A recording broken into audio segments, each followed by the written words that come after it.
అధ్యక్ష బుక్ కూడా ఇదే ఉంది. బుక్ వారు రాసిందే అధ్యక్ష. ఆ రోజు కమిటీ వేసి ఈ బుక్ ఎవరెవరు కూర్చొని రాసిందో అధ్యక్ష, దీంట్లో పేర్లు కూడా ఉంటాయి అధ్యక్ష. ఉంటుంది ఉంటుంది పేరు ఉంటుంది. వాళ్ళే ఈ కమిటీలో ఎవరున్నారో కూడా ఇందులో పేర్లు ఉంటాయి అధ్యక్ష. అందులో మిత్రుడు వివేకానంద వీళ్ళందరూ కూడా సభ్యులే అధ్యక్ష. మేమేం అడుగుతాడో నడుస్తలేను. ఆయన అడుగుల్లో నడుస్తాం, మడుగులో పడతాం. ఆయన అడుగులో నడుస్తామంటే మడుగులో పడతాం, సడుగులు ఇరుగుతాయి అధ్యక్ష. అట్లాంటి వాటి చేయం అధ్యక్ష. సాంప్రదాయాలను పాటిస్తామని అంటున్నాం అధ్యక్ష. ఈ సభ కొన్ని సాంప్రదాయాల ప్రాతిపదికన సభ నడుస్తుంది అధ్యక్ష. నేనున్న సభ్యులందరికీ, ఇక్కడున్న మిత్రులకు సభ్యులకు ఆశించటంలోకి ఒక ఆయన అయితే ఆల్రెడీ నేను అభ్యర్థి ఆయన ప్రచారం తిరుగుతున్నాడు. పాపం ఆయన అమాయకుడు. ఉన్న మంత్రి పదవి ఊడవిక్కిరు, పంచగట్టుకుర్రు. ఆయన నానాడు మా ముందలే నువ్వు పంచగట్టుకొని తిరుగుతావని ఓ ఉప ముఖ్యమంత్రినే తీసేసిర్రు. ఎందుకంటే కొంచెం మంచిగా డ్రెస్ అయితే కూడా వాళ్ళకి నచ్చక ఆ రోజు నేను చెప్పిన రోజు ఆ రోజు నాకు మంచి మిత్రుడే అప్పట్లో, అరే నువ్వు ఇంత మంచిగా కడక్ తయారై ఇట్లా చేసి నువ్వు సభలోకి వస్తే ఉద్యోగం ఊడుతుందన్న సరిగ్గా నెల తిరిగేటప్పటికి ఉద్యోగం ఊడిపోయింది అధ్యక్ష. ఇప్పుడు ఆయననే అమాయకుడే ఈ పాపము. వచ్చేసింది వచ్చే వారమే ఎలక్షన్ అని తిరుగుతున్నాడు అధ్యక్ష. నేను తమరి ద్వారా ఎవరైతే ఉన్నారో సభ్యులు ఎవరు ఆందోళన చెందాల్సిన పని లేదు. ఏ ఉప ఎన్నికలు రావు.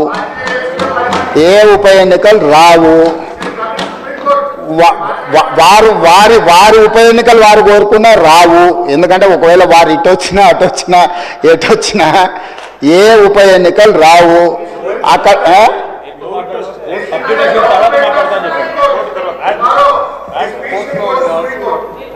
అదేవిధంగా హరీష్ రావు గారు బాగా గుర్తు చేశారు. విషయం సుప్రీంకోర్టులో ఉంది. ఆ సుప్రీంకోర్టులో సబ్జుడిస్ అయిన విషయంలో లోపల నేను మాట్లాడితే కొంత ప్రొటెక్షన్ ఉంది, కానీ బయట మాట్లాడే వాళ్ళకి ఎవరు ప్రొటెక్షన్ ఉండదు actual. This house is immune for certain laws. ఈ సభలో మనం కొన్ని విషయాలు ప్రస్తావించవచ్చు. సభకు రక్షణ ఉంది తమరి నాయకత్వంలో.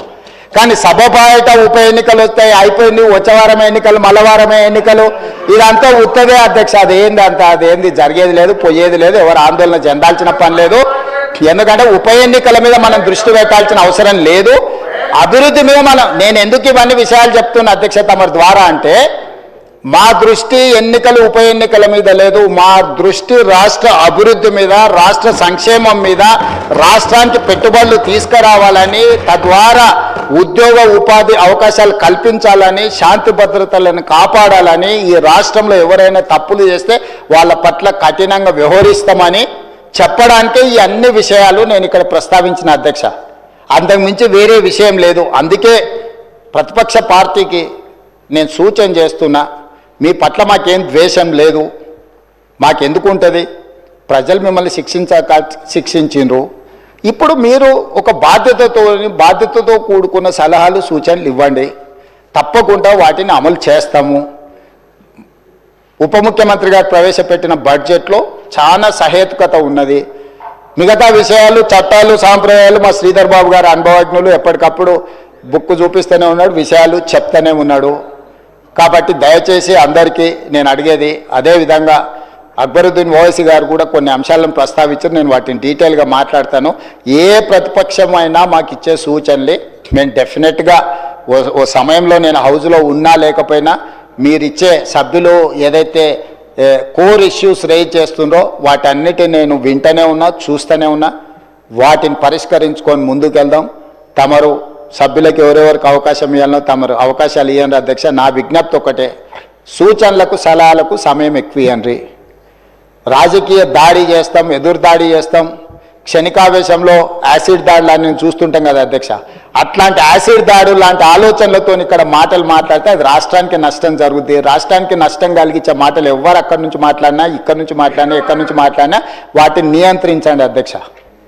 ధన్యవాదాలు అధ్యక్ష.